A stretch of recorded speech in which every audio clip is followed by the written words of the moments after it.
जय श्री कृष्ण चैतन्य प्रभु नित्यानंद श्री अद्वैत गदाधर शिवासादि गौर भक्त वृंदा। हरे कृष्णा कृष्णा कृष्णा हरे हरे, हरे राम राम राम हरे हरे। हरे कृष्णा, सभी का बहुत बहुत स्वागत है नित्य श्रवण की कथा में। और हम चर्चा कर रहे हैं चैतन्य शिक्षामृत, चैतन्य महाप्रभु की अद्भुत शिक्षाएं।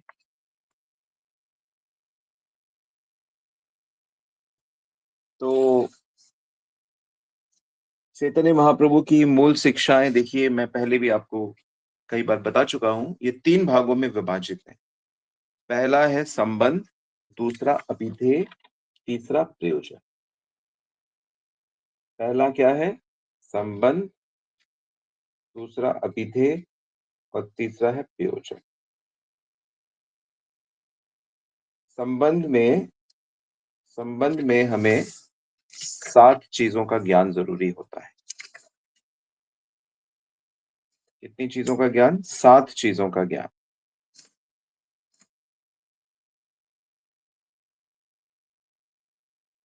तो मूलतः क्या ज्ञान है? यही आत्मा क्या है, कृष्ण कौन है, कृष्ण की शक्तियां क्या हैं, बद्ध जीव क्या होता है, रस क्या होता है, अचिंत्य भेदाभेद क्या होता है, ये सब हम डिस्कस कर चुके हैं। संबंध ज्ञान मतलब बेसिकली और सरल शब्दों में कहूं तो जीव, ईश्वर और प्रकृति।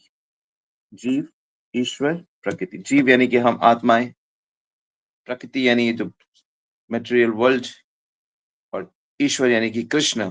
इन तीनों का आपस में क्या रिलेशनशिप है, क्या संबंध है, इसको अच्छे से जान लेना संबंध ज्ञान है। तो जिनको संबंध ज्ञान नहीं है ना, वो प्रकृति में ही बसे हुए हैं। वो अभी तक हम लोग भी ऐसे ही थे कि हम लोग जानते ही नहीं कि हम चेतन तत्व हैं। हम तो अपने को एक शरीर मानते हैं, यानी प्रकृति मानते हैं, और प्रकृति से सुख लेने की कोशिश कर रहे हैं। तो हमारे लाइफ का जो सबसे सेंट्रल पॉइंट क्या बन जाता है?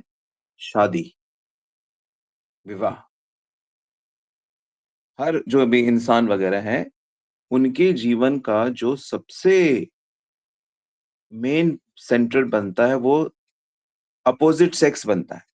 स्त्री के लिए पुरुष, पुरुष के लिए स्त्री। स्त्री भोगेंगे, वो कहेगा मैं पुरुष को भोगूंगी। और इसीलिए उस इवेंट के लिए वो मनुष्य सबसे ज्यादा धन खर्च करता है। लाखों करोड़ों, आजकल तो करोड़ों रुपए खर्च कर रहा है। तो वो बेसिकली क्या कर रहा है? वो स्त्री के माध्यम से प्रकृति को भोगने की कोशिश कर रहा है। और फिर उसकी बाकी इंद्रियां भी हैं, आंख, कान, नाक, जीभ, त्वचा, मन।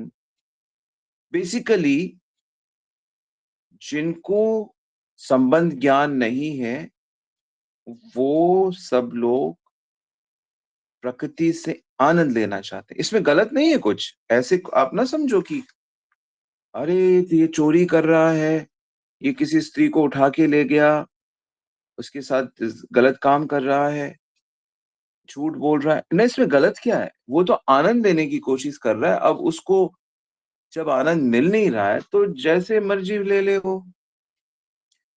तो उसी आनंद को प्राप्त करने के लिए उसको धन की आवश्यकता है, इसलिए वो धन लेने की कोशिश कर रहा है।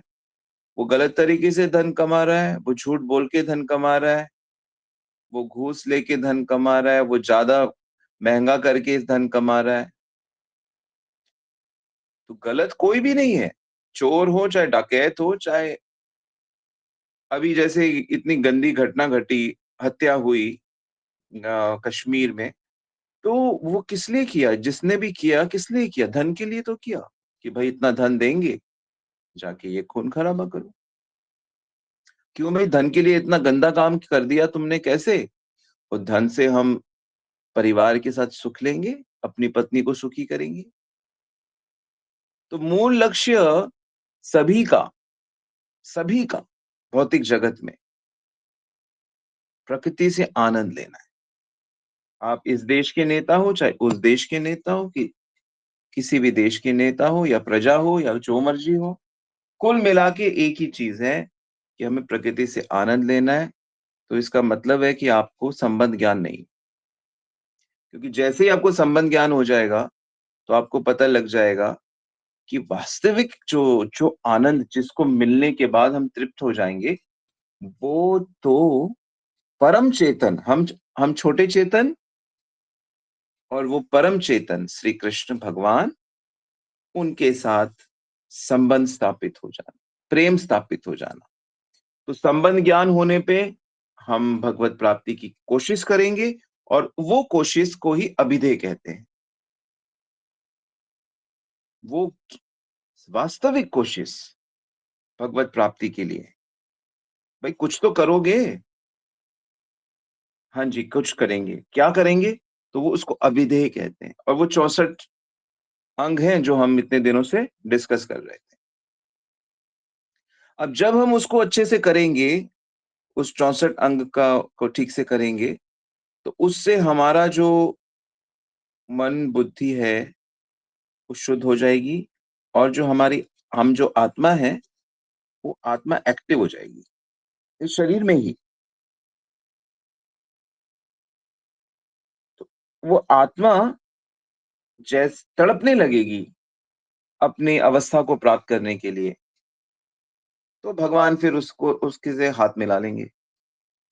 तो भगवान उसको प्रदान कर देंगे, क्या प्रदान कर देंगे? प्रेम प्रदान कर देंगे। तो ये तीसरा एस्पेक्ट है चैतन्य महाप्रभु की शिक्षाओं का, जिसको कहते हैं प्रयोजन। तो संबंध को जाना, अभिधेय को किया, और प्रयोजन प्रेम को प्राप्त, प्रेम क्या प्रयोजन, क्या प्रेम है, तो भगवत प्रेम को प्राप्त कर लिया, सुखी हो गया। अब उसको भौतिक जगत की जरूरत ही नहीं है। यहाँ पे तो कुछ है ही नहीं, यहाँ तो मृत्यु है।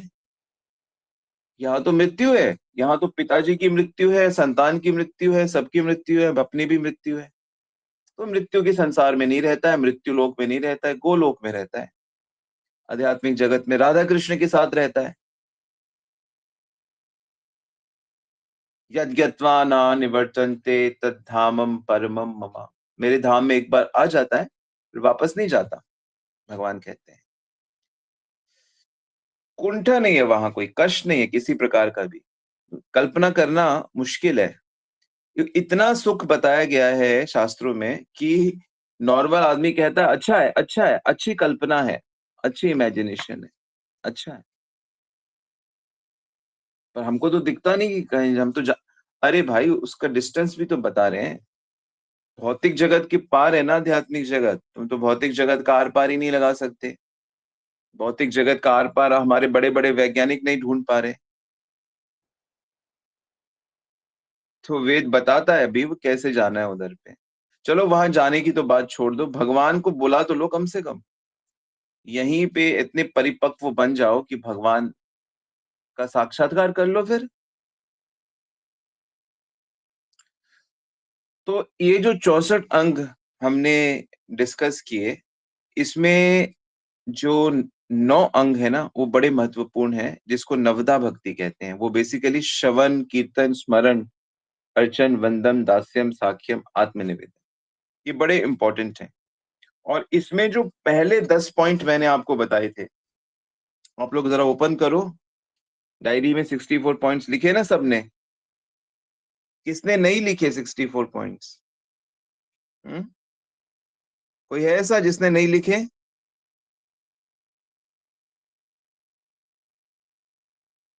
किसने नहीं लिखे 64 पॉइंट्स? नहीं लिखे? नहीं लिखे? क्यों नहीं लिखे? 64 पॉइंट की लिस्ट तो होनी चाहिए आपके पास। वो तो सिलेबस है। तो इसमें जो पहले 10 पॉइंट हैं, वो 10 पॉइंट का पालन करके आप भक्ति के महल में प्रवेश करोगे। कौन से हैं वो 10 पॉइंट? पहले 10 पॉइंट कौन से हैं? सबसे पहले, एक वैश्य गुरु के आश्रय ग्रहण करना, फिर गुरु से दीक्षा लेना, शिक्षा लेना, फिर उनकी सेवा करना, तीसरा पॉइंट, फिर साधुओं ने जो रास्ता दिखाया है उस पे चलना, सही धर्म की जिज्ञासा करना, पांचवा, श्री कृष्ण की प्राप्ति के लिए अपने भोग विलास का त्याग करना, कृष्ण से संबंधित स्थान में रहना, जीवन को चलाने के लिए जितना आवश्यक है उतना धन, उतने विषयों को स्वीकार करना, जन्माष्टमी, एकादशी, महत्वपूर्ण चीजों का पालन करना, और महत्वपूर्ण जो वृक्ष आदि हैं, पवित्र गाय, ब्राह्मण, वैष्णव, इन सब का सम्मान करना। ये जो 10 पॉइंट डिस्कस किए गए हैं, ये इसको करने से आप भक्ति के घर में आ जाओगे, कि हाँ आप भक्त हो गए हो। और उसके बाद जो 10 पॉइंट बताए थे वो प्रतिकूल हैं, उसको कदापि उससे मतलब उसको, वो आपकी रक्षा करेगा। उसके बाद के जो 10 पॉइंट हैं, जिसमें बताया गया था कि जो कृष्ण भक्ति नहीं कर रहे, बहिर्मुख हैं, उनसे दूर रहना, जरूरत से ज्यादा शिष्य ना बनाना, बड़े बड़े महोत्सव नहीं करना, अनेक किताबें नहीं, ग्रंथ नहीं, बहुत ज्यादा किताबें नहीं पढ़ना, हानि हो या लाभ हो उसमें समान रहना, शोक नहीं करना, दूसरे देवी देवताओं की, शास्त्रों की बुराई नहीं करना, सेवा अपराध नहीं करना, वैष्णव अपराध नहीं करना, भौतिक चर्चाएं नहीं करना, और किसी भी मनुष्य को, जीव को कष्ट नहीं देना। तो ये जो 10 पॉइंट बताए गए थे, ये आपकी भक्ति की रक्षा करेंगे। और कुछ कुछ कार्य हैं, जैसे कि गाय की सेवा करना, ब्राह्मणों की सेवा करना, आदि आदि। इसमें क्या, सामाजिक कर्तव्यों में ये भी ये आता है, और ये आपकी सामाजिक प्रतिष्ठा को भी बढ़ाएगा, निष्ठा को भी बढ़ाएगा, और शुरू शुरू में भक्ति के अनुकूल ये रहते हैं। लेकिन भक्ति के जो सबसे महत्वपूर्ण अंग हैं, वो आखिरी के जो 5 मैंने बताए थे ना आपको, मैंने क्या, रूप गोस्वामी जी ने बताए, वो 5 अंग को बहुत अच्छे से करना होगा। उसपे पूरी एनर्जी लगानी होगी कि ये 5 अंग मुझसे छूटने नहीं चाहिए। जरा बताइए तो कौन से वो 5 अंग है, लिख के बताइए। पांचों अंग कोई ना कोई बताइए। कौन कौन से अंग है वो 5, जिसमें हमें बिल्कुल पक्का पक्का पक्का अच्छे से करना है। मैसेज में देखता हूँ।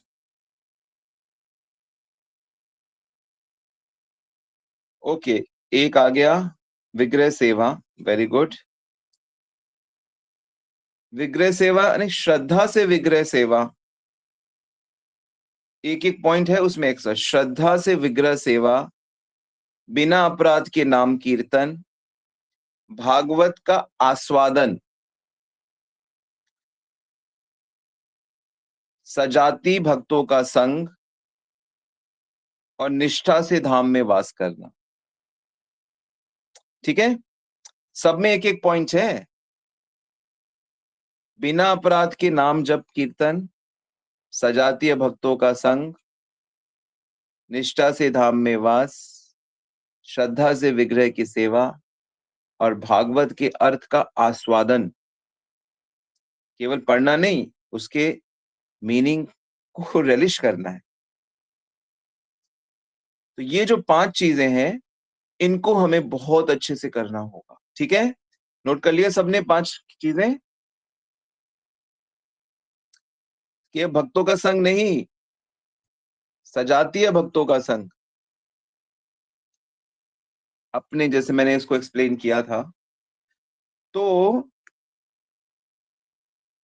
अब जो व्यक्ति ये 64 अंक का नियमित और श्रद्धा से अच्छे से पालन करेगा, ये इन 5 अंगों का ठीक से पालन करेगा, तो अब आपको मैं एक रहस्य की बात बताता हूँ। रहस्य की बात ये है,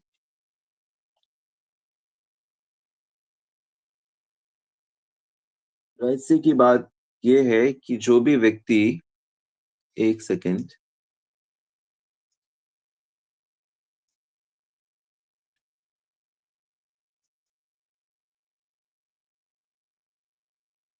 तो जो भी व्यक्ति ये साधन भक्ति करेगा, इसके इसके दो नाम है, या तो साधन भक्ति या हम साधना भक्ति बोलते हैं, या वैदी साधना भक्ति। ठीक है, लिख लो इसको।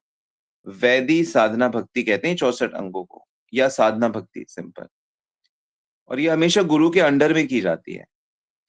तो ये साधना भक्ति जब आप करोगे तो तीन चीजें होंगी। क्या होगा? एक तो आपका भगवान के संबंध में ज्ञान बढ़ेगा, भगवान के विषय में ज्ञान बढ़ेगा आपका। कोई कहे बताओ भगवान के बारे में, कौन है भगवान? तो आप बताओगे देखो, आप जिंदा हो ना, चेतन। हाँ, आप हम जिंदा है, तो ये भगवान के कारण ही आप जिंदा हो। आप उन्हीं चेतन के अंश हो, इसीलिए आप जिंदा हो। कहाँ है वो भगवान? देखो, वो भगवान सर्वत्र होते हुए भी तुम्हारे दिल में विष्णु रूप से रहता है, सारे जगत में निराकार रूप से व्याप्त है। और मिलना है तो गोलोक जाना होगा। वो पर्सन भक्तों के साथ अपने धाम में रहते हैं, तो तीन रूप में वो होते हैं। तो ऐसे भगवान के बारे में बताना शुरू करोगे, वो कब कब आता है, उसको क्या पसंद है, उसका पर्सनालिटी, अनगिनत अनगिनत बातें, हर जगह पे उसकी प्रेजेंस आपको मिल जाएगी, हर चीज में। तो आपको भगवान के विषय में ज्ञान हो जाएगा, भक्ति, ये साधना भक्ति करने से। अच्छा, और क्या होगा?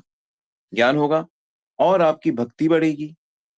भक्ति माने, भक्ति माने प्यार। ज्ञान जानना होता है, और भक्ति यानी भगवान के साथ फीलिंग, रिलेशनशिप, फीलिंग फीलिंग, है ना? जैसे जैसे जैसे दो लड़के हैं मान लो, जब उनमें दोस्ती होती है तो क्या होता है? बेसिकली एक ही क्लास में बैठ रहे हैं, एक ही बस में आ रहे जा रहे हैं, लेकिन जब फीलिंग होने लगती है ये मेरा फ्रेंड है, या दो लड़कियां उनकी सहेली बन जाती हैं, फीलिंग होने लगती है, सुख दुख आदान प्रदान होने लगता है। ऐसे ही लड़का लड़की है, वो उसको कहते हैं हमारा असक प्यार हो गया हमें, तो वो फीलिंग आ जाती है। फीलिंग, फीलिंग जब आने लगती है, जैसे अपने बच्चों के साथ आप फीलिंग से जुड़े हुए हो, माता से, पिता से, भाई से, बहन से, फीलिंग है फीलिंग। फीलिंग को क्या कहते हैं हिंदी में?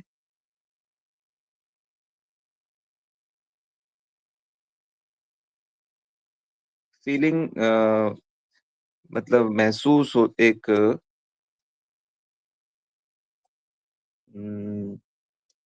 भावना। फीलिंग फीलिंग कह रहा हूं मैं, लगाव नहीं, अनुभूति, हाँ बिल्कुल। महसूस करते, अनुभूति होने लगती है, एक तरह का सेंसेशन।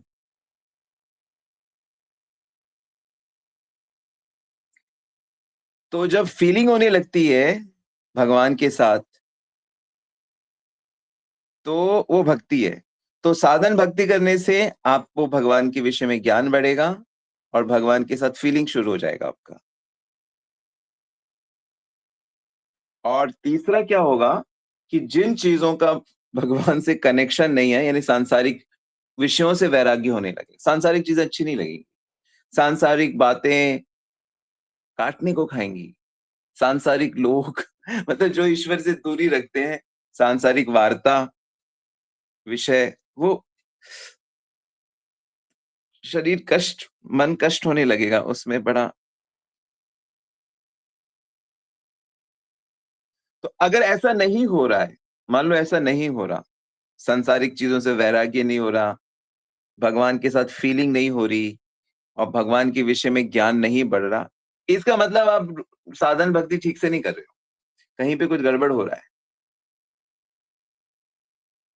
अवश्य ही कोई ना कोई बड़ा दोष हो रहा है।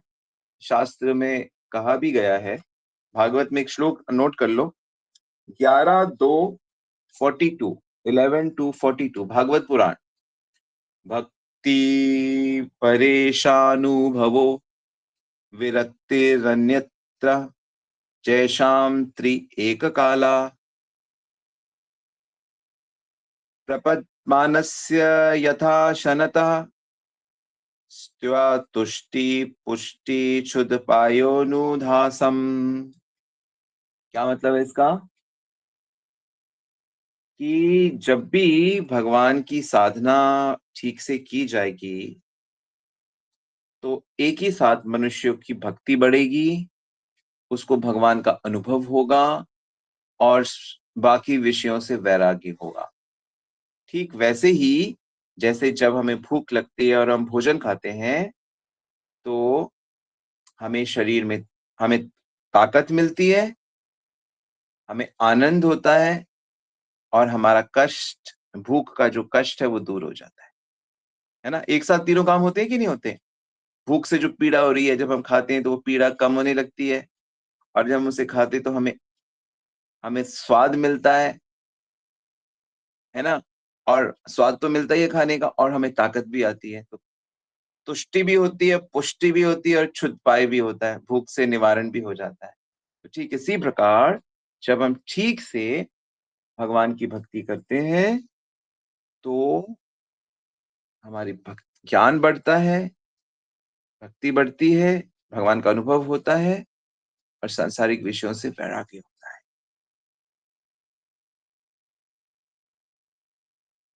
आए समझ में? ये इम्पोर्टेंट बात है। तो आप इससे अपने आप को चेक कर सकते हो कि मेरी भक्ति बढ़ रही है कि कम हो रही है।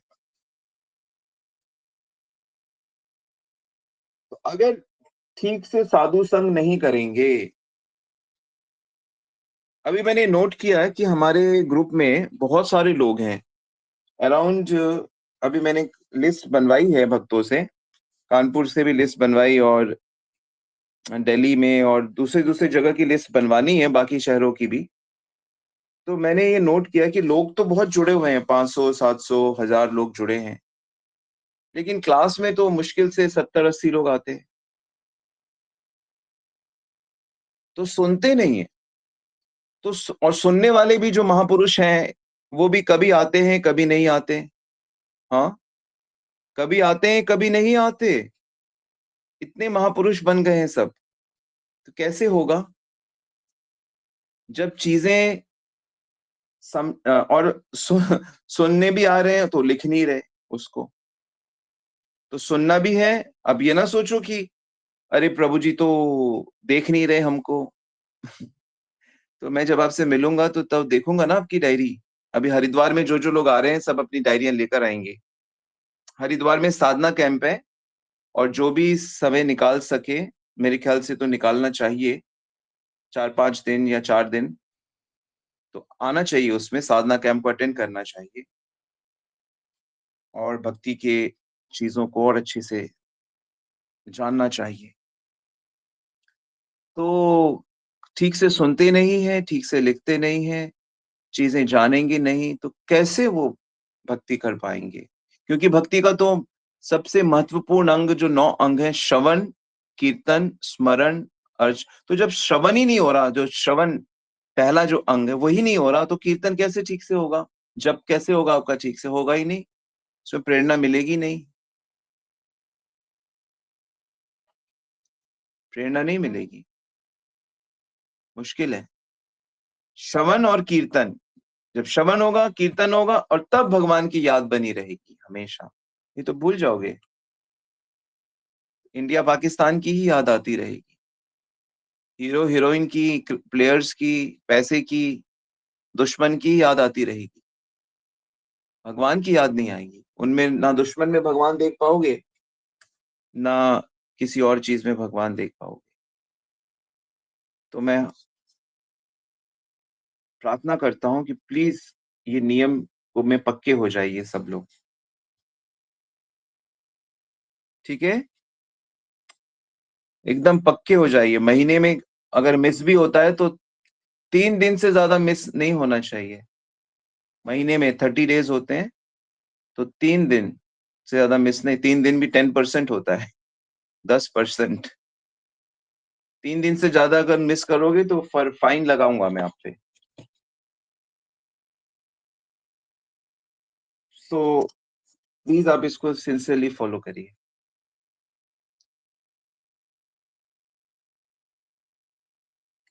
तो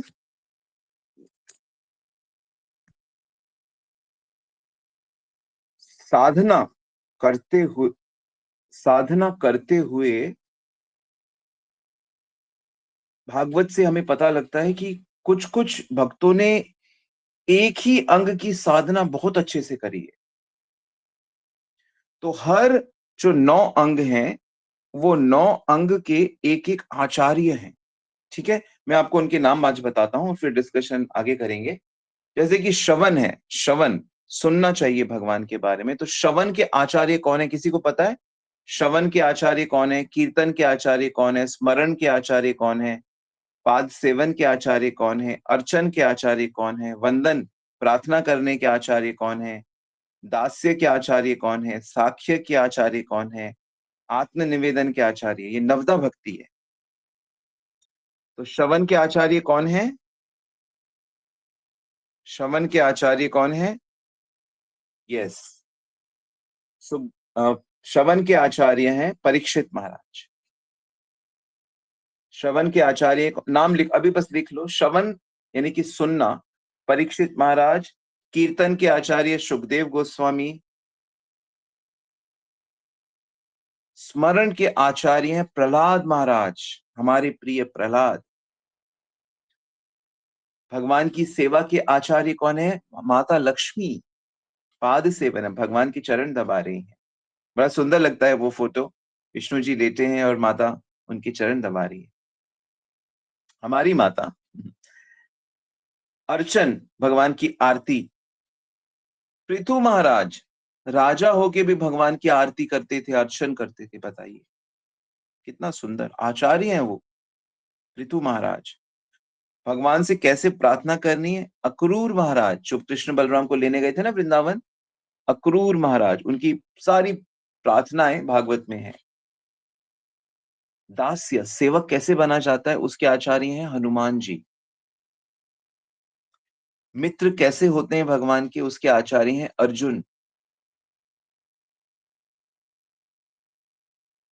और आत्मनिवेदन पूरी तरह से भगवान के कैसे शरणागत हुआ जाता है, उसके आचार्य हैं बलि महाराज, जो प्रहलाद के पोते हैं। असुर असुर कुल में जन्म है, लेकिन शुद्ध भक्त हैं बलि महाराज। और सभी अंगों के आचार्य जानते कौन है? सभी अंग, ये जो श्रवण कीर्तन स्मरण, उन सबके भी एक आचार्य हैं जिसने सभी अंगों को परफेक्टली, वो है अम्बरीश महाराज। पूरे पृथ्वी के राजा थे अम्बरीश महाराज। अम्बरीश महाराज सभी अंगों के आचार्य हैं, सभी नवदा भक्ति की। ये है हमारे रोल मॉडल्स, ये है हमारे रोल मॉडल्स। खिलाड़ी और फिल्म स्टार, अभिनेता, ये हमारे रोल मॉडल्स, ये है हमारे रोल मॉडल्स असली। श्रीला प्रभुपाद या वैष्णव लोग, ये हमारे रोल मॉडल्स। नरोत्तम दास ठाकुर। ऑल राइट, सो आगे चर्चा कल करेंगे।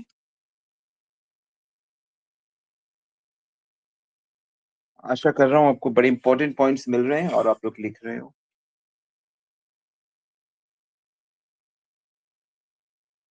हरे कृष्णा। किसी का कोई प्रश्न है तो आप पूछ सकते हैं।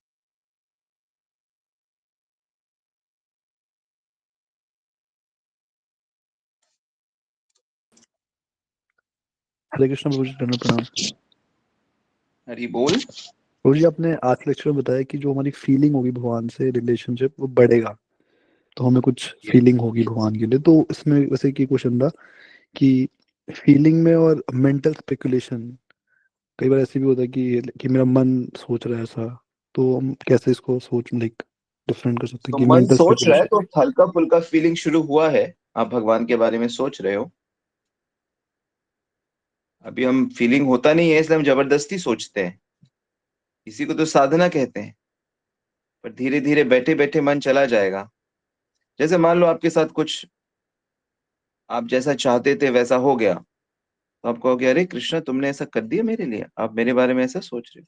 या आपने चाहा और वैसा नहीं हुआ, ओ तो आप चाहते हो कि ऐसा ना हो। ठीक है, ठीक है, नहीं चाहेंगे, इसी में खुश रहेंगे। तो ये जैसे बिल्कुल बेसिक फीलिंग है ना। तो अब जैसे मैं भक्तों से मिलता हूँ, किसी भी कोई भी भक्त मेरी लाइफ में आता है और जुड़ता है, जैसे आप सब लोग जुड़े हुए हो, तो मैं ऐसे ऐसे ही देखता हूँ कि भगवान कृष्ण ने भेजे मेरे पास। तो इसलिए तो बहुत स्पेशल लगते हैं भक्त, बहुत स्पेशल लगते हैं, क्योंकि वो कृष्ण भेज रहे हैं। तो इस तरह से हम हमेशा हर चीज में कृष्ण को फील कर सकते हैं। धीरे धीरे वो इंटेंस होता जाएगा अपने आप।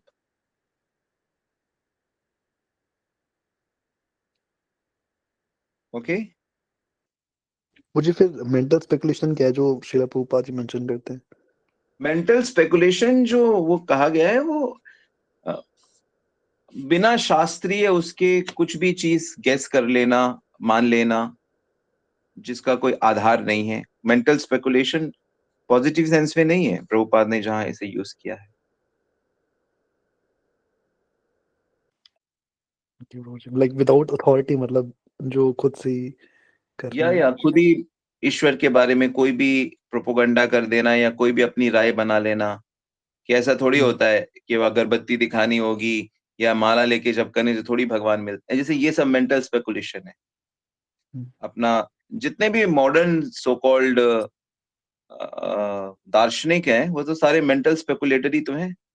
उन्होंने अपनी बुद्धि के बल से कोई ना कोई फिलॉसफी बना रखी है, शास्त्रीय शास्त्रों को रिजेक्ट करके, क्योंकि उन्होंने शास्त्र का खराब वाला एस्पेक्ट देखा है। उन्होंने उस चीज को देखा है जो ठीक से फॉलो नहीं करते, उन लोगों को उन्होंने प्रमाण मान लिया है। वो अभी अ, भीतर देख नहीं पाए शास्त्र को अच्छे से कौन फॉलो कर रहा है। ओके, तो यहाँ पे प्रश्न है कि अगर श्रवण इतना महत्वपूर्ण है तो जो लोग सुन नहीं सकते वो कैसे भक्ति करेंगे। तो दुर्भाग्यवश कुछ ऐसे कर्म हैं हुए हैं कि वो उनको सुनने से ही प्रतिबंधित कर दिया है। तो कोई बात नहीं, अगर वो नहीं सुन सकते तो पढ़ तो सकते हैं। मूल बात तो है कि चीजों को समझना है, तो वो पढ़ सकते हैं या वो देख देख कर उसको पालन कर सकते हैं। और भगवत प्राप्ति तो मन लगाने से होती है। तो ऐसा तो कोई भी व्यक्ति नहीं है जिसके पास मन ना हो, है ना। तो मन तो है ही, चाहे वो अंधा हो, चाहे लंगड़ा हो, चाहे बहरा हो, चाहे गूंगा हो, कुछ भी हो, लेकिन मन तो उसके पास है। तो अगर वो उसके भक्ति उसके पास आती है या पीछे जन्म से कंटिन्यू होती है, तो मन लग जाएगा भगवान में। अब हम जब गोवर्धन परिक्रमा करते हैं तो कम से कम 5-6 जगह पे हम देखते हैं कि कम कम से कम 8-8 10-10 जो नेत्रहीन लोग हैं वो बैठ के हरि कीर्तन कर रहे होते हैं। 5-6 जगह पे मैंने ऐसा देखा। तो दुर्भाग्य है कि वो नहीं देख सकते, लेकिन एक तरीके से सौभाग्य है कि वो भगवान का कीर्तन कर रहे हैं। और भाग्य है कि आंखें जो सबसे ज्यादा हमें माया की तरफ खींचती हैं, तो उससे उसके प्रभाव से वो इस जन्म में बच गए। तो ये भी है। तो हर चीज के प्लस माइनस होते हैं। हरे कृष्ण प्रभु ठीक जी। है। प्रश्न है संबंध के आचार्य कौन है। तो संबंध के आचार्य हैं सनातन गोस्वामी। यस। पारस प्रभु, क्या क्या क्वेश्चन है आपका। हरे कृष्ण प्रभु जी। श्री हरिवंश। प्रभु जी, मैं इस्कॉन से अभी कनेक्टेड हुआ हूँ, मुझे ज़्यादा समय नहीं हुआ है, तो मुझे अभी इस्कॉन के बारे में कुछ बेसिक चीज़ें भी नहीं पता है क्या मुझे बताएँगे बेसिक चीज़ें जैसे कि माला जाप करने का सही समय आप और उनसे उनसे कांटेक्ट करिए। आप मोहन प्रेम प्रभु से, महेंद्र प्रभु जिन्होंने आपको जोड़ा है, वो आपको बेसिक बता देंगे। ठीक है? हाँ जी, वो और आपको बता ओके देंगे। प्रभु जी। जी। और और प्रभु जी कानपुर में मुझे आप आप रहते ग्रुप हो में तो साकेत नगर में केंद्र है, वहाँ पे भी जा सकते हैं और वहाँ से भी कनेक्ट हो सकते हैं। नहीं प्रभु जी मैं मेरठ से हूँ यहाँ पे। तो ठीक है, आप मोहन प्रेम प्रभु से जुड़े हो ना आप? हाँ जी, हाँ जी। तो आप उनसे, वो आपको बता देंगे। बाकी धीरे-धीरे आप लेक्चर सुनते रहो, तो आप जान जाओगे। ओके प्रभु जी, मुझे आप ग्रुप में ऐड कीजिएगा। ठीक है, आप अपना नंबर डाल दीजिए मैसेज में, और वॉलंटियर प्लीज नोट कर लो इनका नंबर और इनको ऐड कर दो। पारस प्रभु, आप नंबर लिख दीजिए। Very good.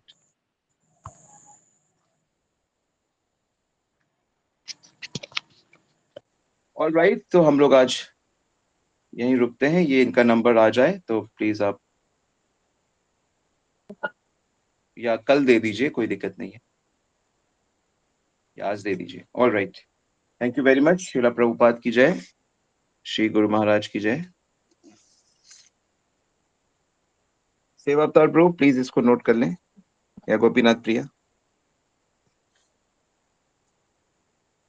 वांछा कल्पितरुभ्यश्च कृपा सिन्धुभ्येव च पतितनां पावनेभ्यो वैष्णवेभ्यो नमो नमः।